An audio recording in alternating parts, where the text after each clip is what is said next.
no confronto contra o Flamengo, 4 vitórias, sendo 3 jogos de Campeonato Brasileiro, um em janeiro do Campeonato Brasileiro passado, os 2 jogos desse ano, 4 vitórias do Fluminense, um empate e uma vitória do Flamengo, que foi na final do Carioca. Rafa, que ano do Fluminense contra o seu maior rival? É claro que com treinadores distintos, com momentos distintos na temporada, mas chama atenção pelo que é a diferença entre os clubes hoje, né? Principalmente por isso. É claro que há um componente do clássico, é claro que há uma mobilização maior, mas o favorito... a gente costuma dizer que clássico não tem favorito. Nos termos atuais, tem que ter. O Flamengo tem que ser favorito contra o Fluminense. Mesmo hoje. Mesmo hoje. Só 4 titulares do Flamengo hoje em campo. É por isso que você tem uma folha que é 3, 4 vezes maior do que a do adversário. É para você... Não é o ideal, não é o mundo ideal. Tem inclusive uma reportagem do Rodrigo Coutinho mostrando que o quarteto considerado indiscutível do Fla, ofensivo, só jogou 12% das partidas do Brasileiro juntos. Esse número é impactante. O Flamengo acaba tendo investimento quase que para se precaver a partir das ausências. Você já sabe que vai ter ausência. Ainda mais pelo nosso calendário, as questões de data FIFA, enfim. Tudo que a gente debate, mas continua enxugando gelo dentro de 2021 e fatalmente vai fazer de novo em 2022. O Flamengo é para mais. Esse time, esses jogadores que estavam disponíveis hoje, têm que jogar mais. E não jogam mais porque ainda assim o trabalho é muito baseado na bagagem que cada um pode oferecer. O jogador A, ele tem o histórico dele e ele joga de determinada forma. O B joga de determinada forma. Você está sugerindo que o Renato podia ter feito coisa melhor hoje? Eu acho que aonde ele mais se pauta, que é na questão da liberdade para os atletas desempenharem suas funções, faz com que essas conexões, o entrosamento... 11 grandes jogadores podem ser ainda melhores se o trabalho coletivo for rebuscado. Esse Flamengo não tem esse trabalho coletivo. E é por isso que ele joga tão abaixo do que deveria, apesar dos muitos desfalques. Esse é um belo debate. Será que o Flamengo, mesmo desmantelado, poderia ter feito melhor? A gente daqui a pouco vai receber o Gustavo Villani, o Pedrinho, que transmitiram o jogo no Premier. O que dá para falar é sobre quem fez muito bem, que foi o Fluminense. Exibição impecável hoje do Fluminense no Maracanã. Fala, Ricardinho, bem-vindo ao Troca. Tudo em paz, meu amigo? Fala, Rizek. Boa noite para você, para o Rafa e para todos que nos acompanham aí. Tudo tranquilo, eu estava acompanhando também o clássico, finalzinho do jogo. Acompanhei o jogo do Santos também um pouquinho. E belo resultado do Fluminense, hein? Belo resultado do Fluminense, que dá um salto importante na tabela. E em termos de Flamengo, quem agradece é o Galo, né? Esse resultado. Vai jogar amanhã ainda contra o Cuiabá.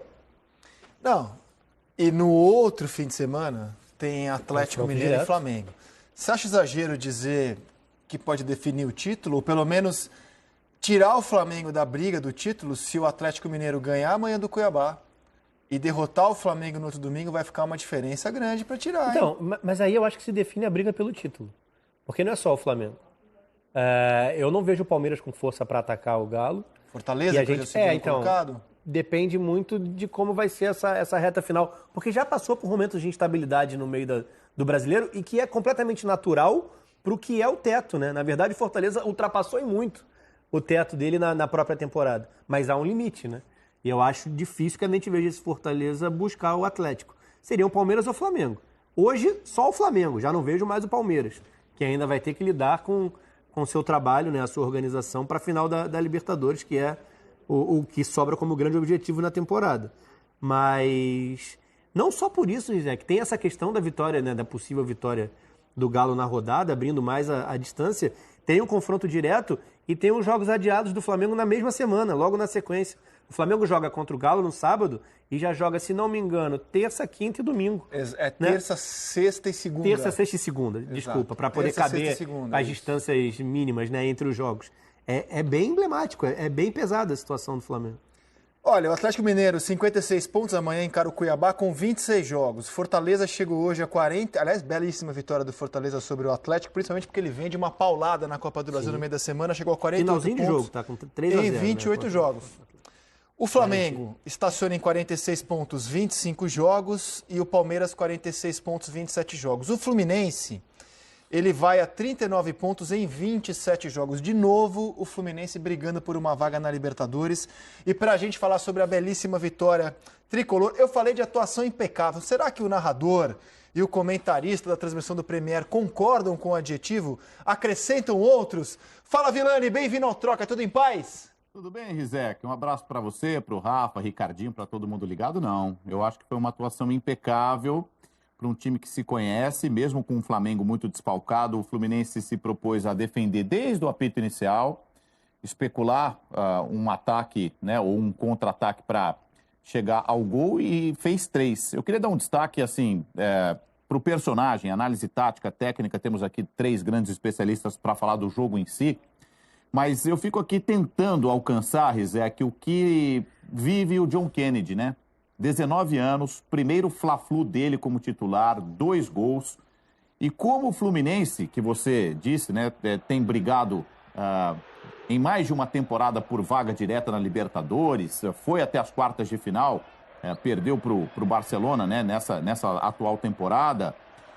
Como acha as suas soluções dentro de casa, né? Porque é um clube que revela e vende.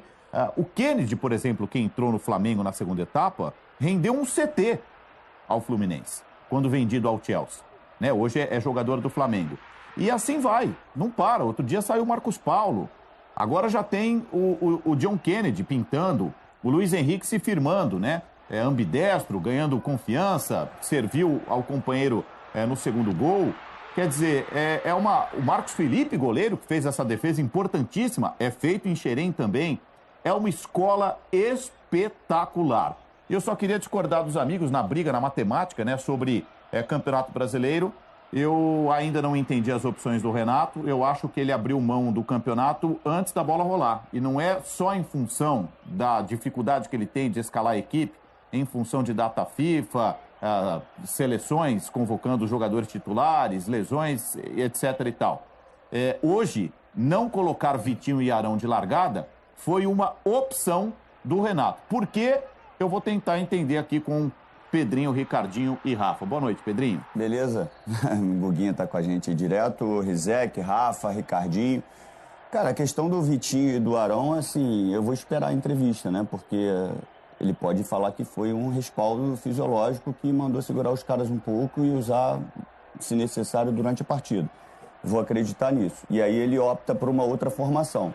E essa formação que ele opta com o Thiago Maia, Andreas e o Diego, o Andreas ele até tenta jogar na frente, né? Mas a gente vê que ele está desconfortável, né? Que ele se sente incomodado jogar aquele jogo entre linhas ali, apertado, congestionado. Ele gosta de vir de frente. Esse é o potencial dele, de enxergar o jogo. E aí você tem o Maia e o Diego, que são jogadores que jogam por trás. Então o Flamengo trabalha sempre nessa primeira linha de marcação do Fluminense. E aí você usa uma palavra, o Flamengo não machuca o Fluminense. Não machuca, porque ele trabalha aqui muito atrás. E quando eu falo que joga em U, que ele vai lá do lado esquerdo, volta, trabalha por trás, joga em U de novo. Ele não tem um jogo por dentro, um jogo miúdo, né? Aquele jogo apertadinho que a Arrascaeta faz, que o Everton, quando vem por dentro, faz. Por isso que eu falei das alterações. Agora, só para pontuar, quando a gente critica, né? Quando a gente faz um comentário, quando um time ganha, às vezes o torcedor fica chateado, né? O Flamengo ganhou do Barcelona, eu estava até com o Rafa no programa, no Troca, e eu falei assim, cara, o Flamengo é um time vulnerável. O Flamengo, o maior ajuste que o Renato tem que fazer é quando ele perde a bola. Porque o quarteto, ele entrega para o Renato um jogo intuitivo, um jogo de criatividade e repertório, que às vezes, mesmo os movimentos treinados do Renato, eles botam muito mais em prática a conexão que eles fazem do que aquilo. E quando não tem isso, tinha que ter um jogo mais entrosado, um jogo mais treinado. E o Flamengo não tem para construir as jogadas. E demonstrou a grande dificuldade hoje. Mérito demais, me estendendo já para falar do Fluminense, mérito demais para cumprir o que o treinador falou. Isso é um ponto positivo, aguerrido. Eles são obedientes, Luiz Henrique obediente, Caio Paulista obediente. Quando eu pontuo e o torcedor fica chateado, é que o Fluminense ele tem que ser cirúrgico. Depois, no meio do segundo tempo, não. O Lédio, na transmissão, até chegou a dizer no começo do segundo tempo, é muito arriscado você se plantar tanto tempo atrás, porque estava 1-0 só Você ainda. pode até se plantar se você não tiver um recurso para contra-atacar. Se o teu material humano não te oferecer isso, você vai enfrentar uma grande equipe como é o Flamengo. Mas o Flamengo, sem os 4 caras, né, sem os 3 hoje, o Bruno Henrique, Gabigol e o Arrascaeta, ele é mais fraco, é mais frágil. E aí você tem Luiz Henrique, você tem Kennedy, você tem o Arias, que é bom jogador, você tem o Caio Paulista, que faz um vai e vem muito forte, o Iago, que é de mobilidade, não é um cara preso, o mais preso ali é o André. Então você tem time para você usar uma estratégia quando você rouba a bola para atacar. E o Fluminense...